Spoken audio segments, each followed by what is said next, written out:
Welcome back to the Peggy Smedley Show, the podcasting voice of IoT and digital transformation. Hello, I'm coming to you live from CES 2019. As always, this is the Peggy Smedley Show. I have to tell you, I'm waiting for my next guest who's trying to make it through the crowds. And it's been very packed here, as you heard Tyler tell you, about 180,000 attendees. And it's pretty crowded. But I thought in the meantime, while I'm waiting for my guest, Dan, to show up, I thought we'd talk and give you kind of a roundup of what's been going on. A lot of what's going on in this one right here so far has been a lot of connected vehicle kind of stuff. And each year, I think CES really stands out as one of the most exciting shows for really starting to talk about the Internet of Things. And that's what we talk about, right? And it focuses, and it's traditionally been on consumer, but I think it's really trying to be the leader in B2B, and that's what's really exciting. And I think the rumor is true. It is going to be the connected car show of the future, and I think mainly because its focus is going to be on trying to get you all excited about the future. And you've seen I've been doing a lot of work this show with Panasonic, mainly on this one. And in the past we've done some great things, and we continue to do some great things with AT&T and their 5G, and there are a lot of things there. But let's talk about what's been going on. Panasonic has had a big presence here demonstrating what it's doing in smart homes, smart cars, smart cities, and what things are going to be and what it's really going to be doing. And I think what's really interesting for me is just talking about what it does with the Colorado Department of Transportation. There's a lot on display here talking about Cirrus, and it's helping all of you as attendees and everybody here envision, I think, what the future of intelligent living spaces in part is going to be about. And mainly I think it's talking about, Cirrus is about their intelligent transportation, but then also the future of intelligent living spaces in part with their Panasonic Bee and its integrated living platform, which is HomeX. I think there's a lot of cool stuff there. Qualcomm's here doing a lot of cool stuff, and they're partnering with them as well. They're talking about their partnership with the city of Las Vegas, which I think is very cool. They've got their cellular V2X going on here, which I think is cool.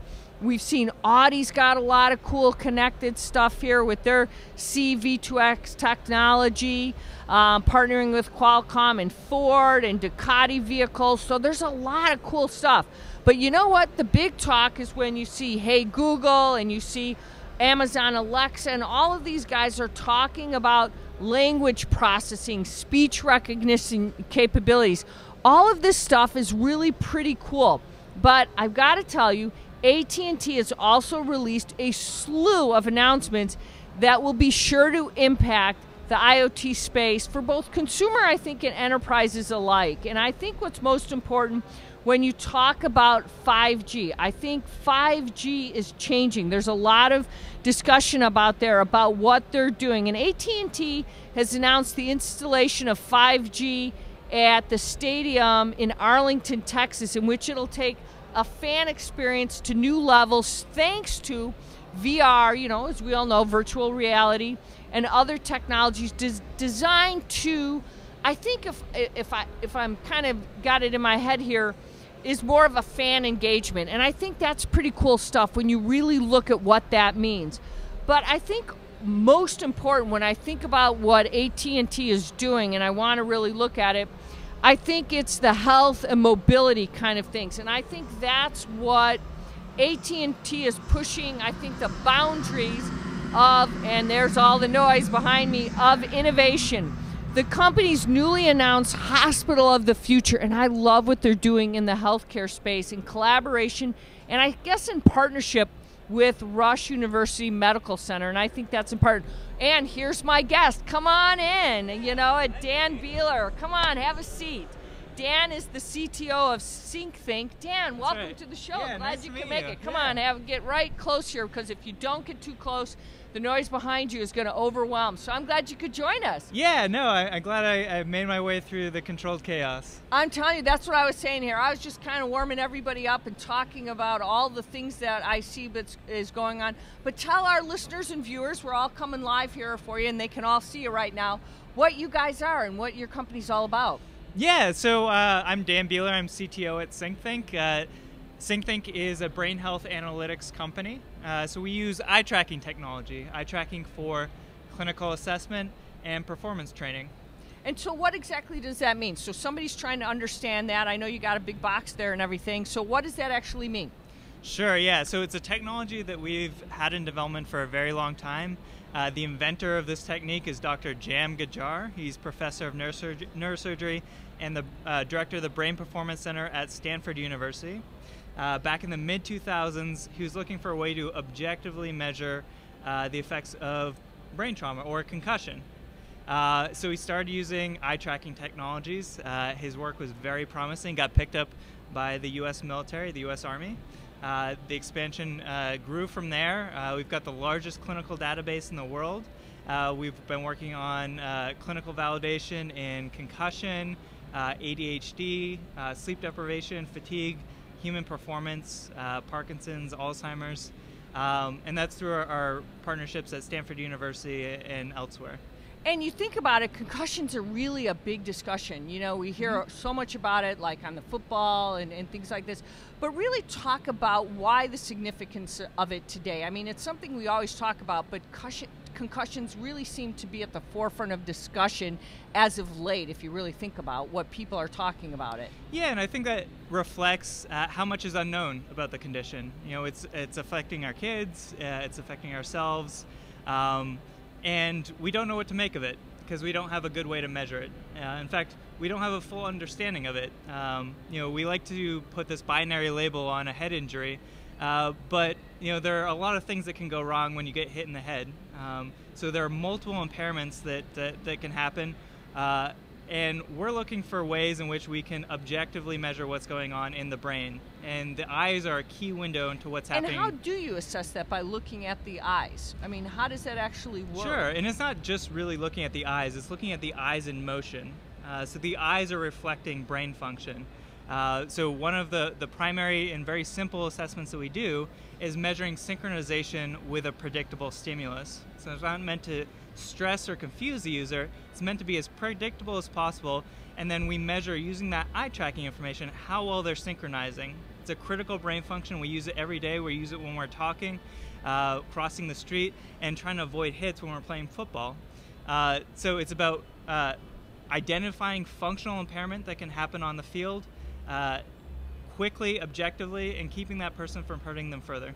How does it then impact like visual attention? I mean, one of those things that you just talked about, how does it actually do that? Yeah, so visual synchronization is the key way in which we're paying attention. So we're constantly taking in new information, synchronizing our behavior with that input.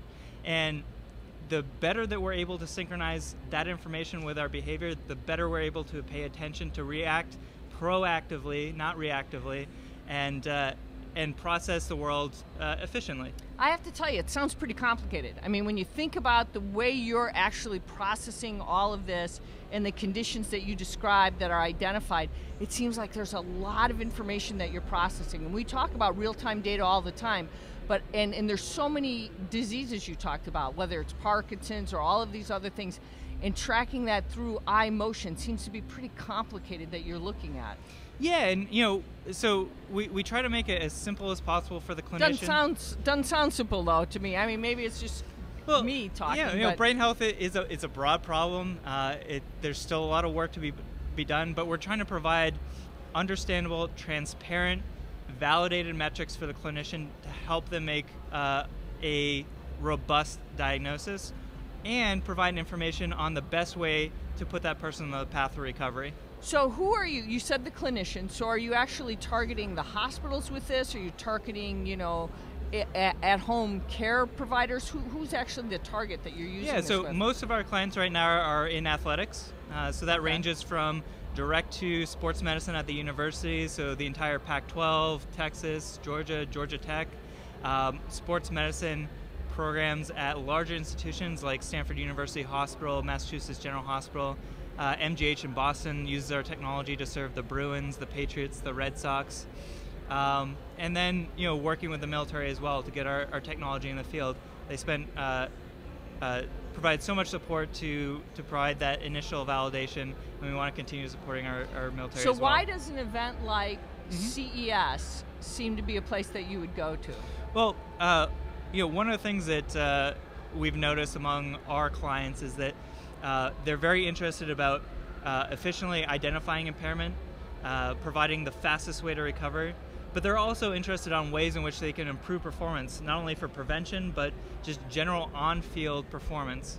And visual technologies like our own, and especially the ones that we have in the works for therapy and performance enhancement that were developed as part of that recovery paradigm, we're seeing more and more use to improve not just to their current performance, but beyond their current performance. Now, is this product available now? That's right, yes. Okay, and what kind of costs are we talking about? Because you're making it available to, you said, sports teams and things like that. Well, what are we talking about for them to try to get this product? Yeah, so it depends on the size of the deployment. We provide all of our services and hardware on annual subscription. So you have a subscription-based formula for it. And that includes upgrades to the hardware in the future. That includes all the use of our analytics and cloud services. And that depends on the size of the deployment. So it could be multiple units working in tandem. It could be a single unit. So is there something we're able to see in that? Yeah, absolutely. I'd love to see that. That starts at around 10,000 per year and increases from there. All right, so let's take that out just so that our viewers can take a look at that. Okay. So your viewers are probably familiar with this technology that I have in my hands. It's a Gear VR platform, so a Samsung product. But this one is special. So it's been modified with eye tracking equipment. So that's infrared cameras, infrared lighting, and all that is piped through the USB here to a standard off-the-shelf phone. So that acts as the display on the unit, the processing for the eye tracking, and has a Bluetooth connection to our administrative tablet. The administrative tablet's authentication, user management, but most importantly, our automated analysis of that eye tracking information. So we break that down into performance, timing performance from our visual stimuli, the spatial performance. We do that over several orientation modalities, so smooth pursuit, so tracking a smoothly moving object, point-to-point motion, also gaze stability when your head is in motion, so a different system than the oculomotor system. What have you been able to track? Give me an example of some of the things you've been able to track using this. Yeah, so I'll give you one example. On the concussion side of things, Stanford was the first university to completely integrate this technology into their protocols. That includes testing all new incoming athletes to try to identify any existing impairments, proactively address those. It's on the sidelines in the medical tent of every game that they're playing. So it's using fast, objective information to make a better call on whether that player can go back out in the field. And if there is impairment, using it every day to get that player back to their past performance. On the professional side, they're using it not only to assess impairments, but to track sleep deprivation. So, the NBA, we have the Golden State Warriors, the Atlanta Hawks, the Washington Wizards. They have a very strenuous playing schedule. They're traveling coast to coast. These players are sleep deprived. They're using that to track their off-the-court performance and make sure that they're prepared to play their best. So they're tracking if those guys were out partying the night before, and they're letting them back on the field and say, you guys were out partying, you are not playing today. That's You're getting a lot of money. Yeah, and it's a very reliable measurement. So if you're tracking a player from day to day, you start to understand like the ebb and flow of their performance, whether that's sleep deprivation or any other potential impairment. So when you look at this right now, a player gets hit on the field. Have you seen this in use for them to use it actually to say, we want to use this, see if we're going to put a player back on the field? Have you seen that being used like that? Absolutely. So we're based out of Palo Alto, California, right around the block from Stanford. If I get the opportunity, I love to be at a game, and it's at the sidelines of every single game. So it's good and bad, because some players say, we do not like you, man. We are not getting back on that field. Is that what's happening? Because some players say, I'm fine, coach, put me back in. And then you use this, and there's like, no, you are not going back in there. Yeah, that's part of the problem. If you're playing at the elite level, you're not getting good information, and it's very, very difficult to make a subjective assessment. You need tools like this, and no one is comfortable with the situation that we were working with before, where it's player reporting their symptoms, manual assessments, the subjective opinion of the clinician. Everyone is asking for objective measurements to augment that clinical opinion on the field. How about boxing? Right. Yeah, I can see boxing. A great place for this is in the boxing. Those poor guys getting hit pretty hard. Yeah, so anyone who's getting knocked out, or even if they're not getting out, there's a likelihood of concussion in the ring. That's part of the sport. It's an ugly part of the sport. It's an ugly part of the sport. Ali, he would have told you that. But there is variation within the population on your resiliency to those injuries, and there are a lot of outstanding questions on how this builds up over time for these longer-term impairments like CTE. Right. So that is an outstanding question. We don't know its prevalence in society. There's a lot more work to be done there, and a technology like this could play a part in monitoring that progression. Looking at this going forward, what do you guys hope to do? Will there be other products that you guys develop going on with this, or are you guys going to keep working on strengthening this product? That's right. Yeah, we're constantly expanding our clinical research to expand the clinical utility of this device. So working with Balance Clinics, working with the Neuroscience Health Center, introducing more therapy paradigms onto the platform. We're proud to announce that in this show we're partnering with Magic Leap for a next generation implementation on this platform, so using their on tracking, which is a default feature of that platform, and making this much more accessible than it currently is. And talk about that. Is partnering really a key part to this, and really being able to access the key data and the information that's provided? Yeah, that's right. I think we're going to see over the next several years that eye tracking will become a standard feature on many platforms. So it's about selecting technologies where quality is of utmost importance, and that technology is facilitating not only the assessment that we're providing, but the training and therapy that accompanies that. And we think the Magic Leap platform is one of the best out there. It's an amazing sensor. I don't know if you know this, but the founder of Magic Leap was previously in medical devices. They have a medical first a mentality at Magic Leap, and they're putting their trajectory on a pathway where I think it could play a key role as a future health tech platform. Looking at all the technology that you see out there, how do you see a lot of this playing out? The ability to have medical connected devices. Do you see that there's a real strong place for these kind of things as you look at eye tracking, you look at wearables and the things like that? How do you see consumers and sports organizations accepting this type of technology and saying we can make real hardcore decisions on them and find it viable for how we're actually applying it to our players and going forward? Yeah, and I think mobility and connectivity are the key to that.